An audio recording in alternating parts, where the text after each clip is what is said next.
आज सकाळी सकाळी सबु मिसेकी भाजी देइथिली ता सहित मु परोटा बनै देइथिली।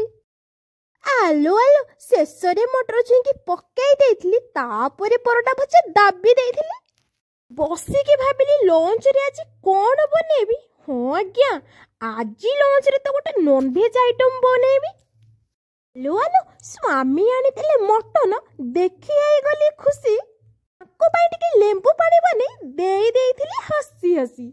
आज मटन रे कोन बनेबी गोटे नुआ रेसिपी जानि नथिले। आलू को मटन भलो भाबरे कसी देकी ताकू जाई टिके खरा रे बसिपा चाखी देइथिले। मटन हे गला रेडी। तापरे मु गरम भात को मटन देली परा बाढ़ी। मटन भात सहित खाइथिली काकुड़ी खाई सारी परा मारुथिली खाली मु हाकुड़ी। लो लो मटन भात खाई गली सोई। गरम गरम कॉफी किए पीबो आसरे भाई। वीडियो भल लगे चैनल को सब्सक्राइब करेंगे। पकोड़ा खाइबार अच्छी तो जल्दी आसवे। Okay bye bye.